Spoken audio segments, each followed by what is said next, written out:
আমি আর আমার ননদ রেডি হয়ে ক্যামেরার সামনে একটু ঢং করছিলাম। যাই হোক, সপ্তমী স্পেশাল এই লুকে আমাদের দুজনকে কেমন লাগছে অবশ্যই কমেন্ট করে জানিও। রেডি হয়ে জাস্ট বেরোবো সেই মুহূর্তে নামলো ঝমঝমিয়ে বৃষ্টি। কি প্ল্যানিং করেছিলাম আর কি হলো, পুরো প্ল্যানিংটাই মাটি হয়ে গেল। না শুধু মাটি হয়নি, জল ঢেলে মাটিটা আবার ধুয়েও গেল। সারা দুপুরটা মানে সন্ধে পর্যন্ত এক নাগাড়ে ঝমঝমিয়ে বৃষ্টি হলো, সেই কারণে তো আর বেরোতে পারিনি। সবাই মিলে একটু হালকা পাতলা ঘুমিয়েও পড়েছিলাম। এখন বৃষ্টি কমতেই আমরা সন্ধেবেলায় বেরিয়ে পড়েছি। আজ আমাদের যাওয়ার কথা ছিল তাহিরপুর, ওখানে নাকি খুব সুন্দর সুন্দর প্যান্ডেল হয়েছে, তো সেখানে তো আর যাওয়া হলো না। তাই ভাবলাম একটু অন্যদিকে যাওয়া যাক। আমাদের বেরোনোর কথা ছিল দুপুরবেলায়, তাই একটু তাড়াতাড়ি দুপুরের খাওয়াটা হয়ে গেছিল। তাই ডেস্টিনেশনে যাওয়ার আগেই সবার খিদে পেয়ে গেছিল। তো রাস্তায় ফার্স্টেই খেয়ে নিলাম প্যান ফ্রাইড মোমো, দেন খেয়েছিলাম আমের চপ। মোমোটা তো দারুণ ছিল, কিন্তু চপটা আমার অতটাও ভালো লাগেনি। আজ আমরা এসেছিলাম চুঁচুড়া, চন্দননগর আর ব্যান্ডেলের ওই দিকটাতে।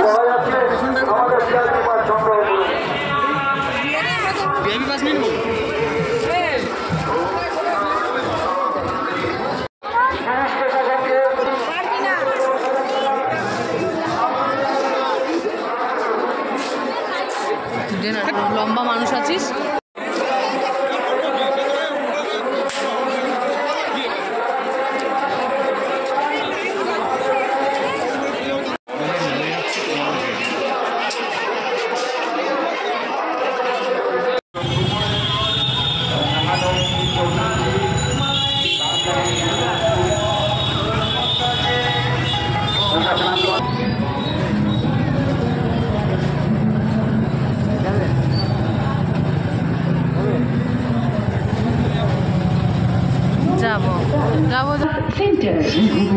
লাগেজ এখানে ফ্যান্সি ব্যাগ, স্কুল ব্যাগ।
এখানে দাঁড়াবেন না, এগিয়ে যান।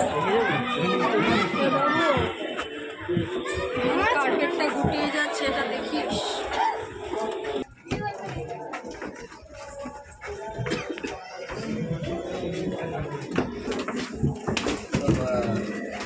খুব ভালো পিরামিডের ভেতর ঢুকছি।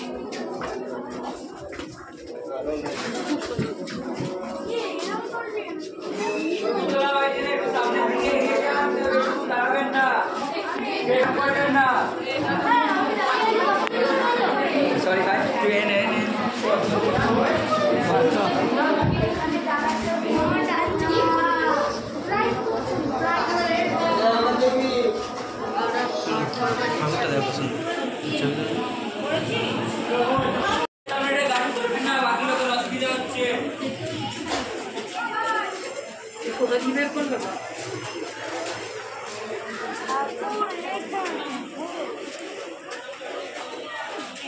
এই ঠাকুরটা পুজো হয়েছে, ওটা থিমের ঠাকুর।